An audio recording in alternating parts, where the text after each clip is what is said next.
How do you start banging out flow reps and boosting your flow fitness? Now, by the way, I've put together a complete guide with the exact protocol for each step. It's free. You can download the link below to get it. Well, first, what you want to do is just like you do with your physical fitness, hopefully, you want to maintain your flow fitness deliberately. Flow proneness, which I'm kind of using interchangeably, it decays without regular exposure. Just like that friend of mine who built the Silicon Valley company with the power of flow and the momentum he had because of how well he was able to access flow, and then had that ability atrophy because of not continuing to exercise that muscle. You will lose your flow fitness if you don't continue to train it. And if you are a leader and you have a massive team and you don't need to directly do work yourself, you know what you can do? You can spend time, 3 hours, 4 hours learning. No matter what level you're at, there's always some actions that you can take that benefit from a prolonged flow state. Learning is, one of the go-tos if you have a big team and you're kind of out of the weeds to a large degree. Because if my friend had really just maintained a few flow reps per week on his prior business, even on learning in his case, on any other meaningful challenge, he would have stayed flow fit and avoided losing that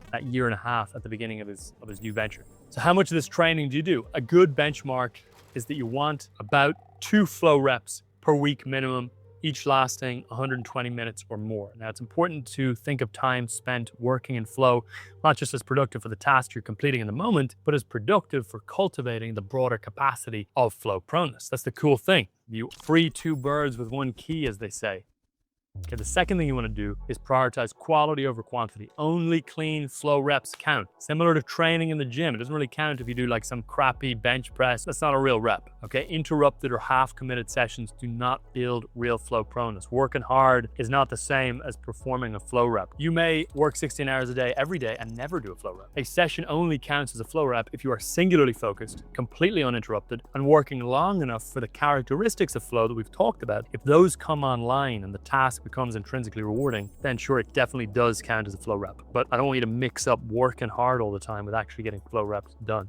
The third thing we want to do is train re-entry to flow, not just entry.